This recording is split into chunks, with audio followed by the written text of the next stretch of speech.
Larsen. Let's go up to the ring. Here's Jake Gutierrez. Now, ladies and gentlemen, we present our next bout of the evening. Once again, 3 2-minute rounds. This bout is in the 146-pound division. Our referee will be Chris Tione. Introducing first, he fights out of the blue corner. He entered the ring wearing black with white lettering. His record stands at 1 victory with 2 defeats. He represents culture of intensity from Las Vegas, Nevada. Here is Shane Larsen. And across the ring, fighting out of the red corner, he's wearing black trimmed in red. He is looking for his first victory. He has no wins with 2 defeats. Fighting for Extreme Couture, ladies and gentlemen, from Las Vegas, Nevada, introducing Eric Center. You know, sometimes looks can be so deceiving, can't they, TJ? I mean, here you got a guy that's 6'2", kind of thin, you mentioned from Hawaii, and this center guy looks like he'd just be as tough as nails. Yeah, center looks actually pretty angry, which is not the attitude that you want to have going into the ring. You know, you really want to have a level head, and you can't let too much emotion get in there. I'm hoping that he doesn't let that get the best of him. We'll see what happens. Yeah, generally guys that have all that anger, man, you're burning up energy. You know, why use all that? You don't fight with anger inside of a ring, whether it's a cage, an octagon, or a square circle like this. You fight with intelligence. So we'll see what happens. Looks like he calmed it down a little bit, but he's a little jittery. We'll see if Shane holds true to his word and tries to end it with a flying triangle, as he told me. He's a ground guy, so, you know, he said he earned, I believe it was his purple belt from BJ Penn. So you know, he's a guy who wants to go to the ground. Stand-up isn't his thing. Just going to have to keep his distance right now until he has some time to close it in. There it is. Nice front kick got the takedown, guys. By Center, but yeah. He's got him in full guard there. Shane gets the takedown. He's in full guard. Rolling his hips there as Center, trying to go up top and trying to go for the triangle there. Looks like he's trying to get an arm. That's an arm bar right there. Now he's got the arm bar now, and Shane he's gonna just stack drops him. him. He's going to stack him. That was good. Arm's still in there, though. Yeah, he's going to have to posture up. That's it. That's it. That's that cannot feel good. I don't think Center's a fan of getting dropped on his back like that, but it was a game attempt going for the arm bar. Yeah. There's a few ways to get out of an arm bar, and that's a great one. Especially if you're dealing with a guy whose forte is being on the ground. You know, I can't see Shane going to, falling to an arm bar. No. Back up. Nice action, though. These are amateurs, doing that kind of groundwork. Yeah, he kept his cool, that's for sure. All right, both of the fighters kind of looking at each other, looking for an opening.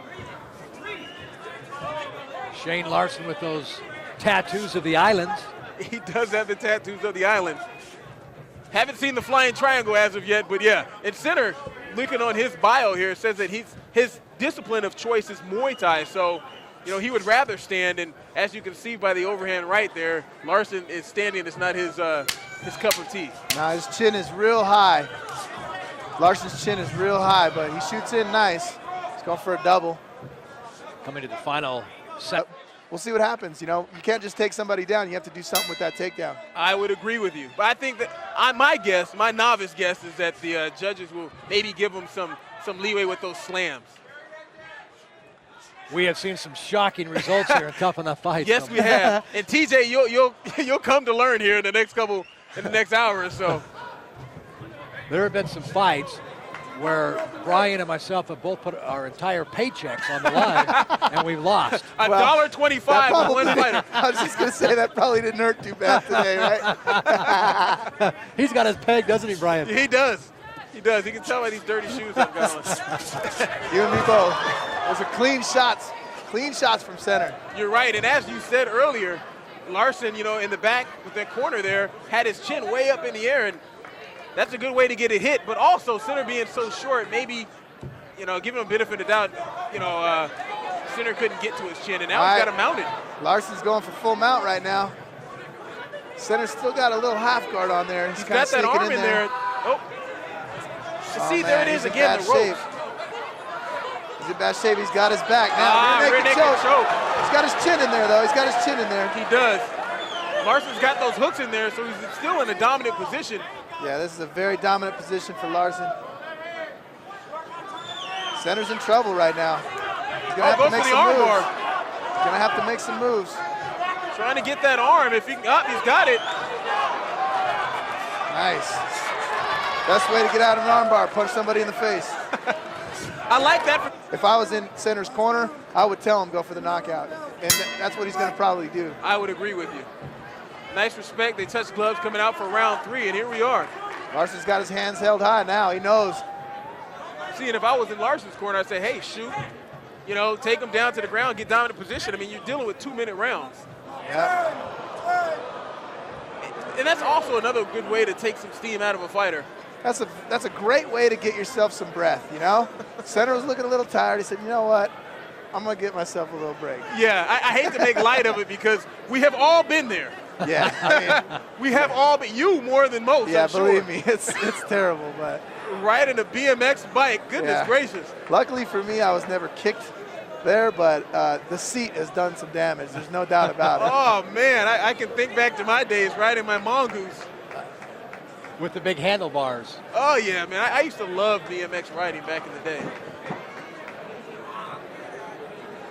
Well, you see the referee giving Larsen a lot of time here in the corner, and I believe, 5 minutes is generally what they have in professional fights. I don't know what they do for amateur fights, but Shane should definitely take as much time as he needs. Yeah, he needs at least 4.5 minutes to get over that one. Yes. If I was him, I'd take the whole thing, you know, just rest up, get your mind right, get your body right, and come back in there and take him down and see if you can end this thing on a win. And the thing is, too, is that, you know, he's at least won 1 round, but, you know, possibly 2 rounds. And to have that happen in the very beginning of the 3rd round is tough. Yeah, these guys wear cups, of course, but it definitely still hurts. And obviously, you know, Centers did not mean to do that. It wasn't intentional, so. He's going for an inside leg kick, and it just happens. See Larsen not having a lot of power of that kick right there. Larsen's dropping his hands. Gets caught with a left hook, but that was a very wide left hook, so he caught at the very end of the kick, or the punch, excuse me. As Larsen drops his hands, I think Center's going to take advantage of it. You hear his corner yelling at him, get your hands up. You sure could hear the corner yelling that. In my opinion, I was thinking, you know, go take him down anyway. Yeah. Why wait? Yeah, so he took him down now, and let's see if he can't do something with this. And I don't know if you're aware of yet, TJ, but you're not allowed to throw elbows in amateur fights. So that's one thing he can't do in this position. He can throw punches, I believe hammer fists, but no elbows. Yeah, I don't think that's on his mind right now. I think he's trying to find a position so he can get himself a submission. You can see, though, Center's doing a good job trying to set up a triangle, but he can't get that up. He's got a high guard. Oh, this is he's going for some high-level submissions right there. For being a stand-up guy, yeah, that's some stuff. You know, he had a high guard on him, so that was great. He completely nullified the submission attack. He sure did. And that's high-level submission work. I mean, even though he didn't get a submission or a near submission, but just the fact that the guy's going for a triangle and transitions to a go-go plata in an amateur fight that's pretty substantial. Yeah, it's impressive. If he stuffs this takedown, you know, it's going to be a coin toss because he had a couple good shots, and just because he was taken down, he still stood right back up. You know, there's a lot of points for that. All right, so we'll see what happens here. What do you say? Yeah, this is a tough fight, man. Tough fight to judge. I'd have to go Center. Okay, we have 1 for Center. Yeah, I'm going to say Larsen gets him just with the takedowns. I'm going to say I'm going to go Larsen. We got a unanimous Larsen. I believe Larsen as well. So yeah, I mean, you know, I can make an argument for Center all day long, though. So if they give it to him, there's no reason anybody should be pissed about that. It's not a robbery if it goes either way here. No way. This was a very close fight. Center owned him in the stand-up, owned him. But then he got taken down a few times and got slammed. So he was having a rough go, you know. As you're not having a rough go, as you're taking a look at a couple of our ring girls, and there's Larsen there, getting ready to hear the decision here of this fight.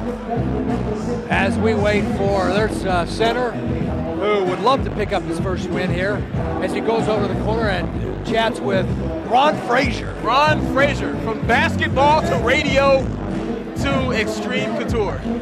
All right, let's God go does it all. Let's go up into the ring, and we're searching beyond the ring girls for Jake Gutierrez, and here he is. There he is. Ladies and gentlemen, after 3 rounds of action, we go to the scorecards. We have a split decision.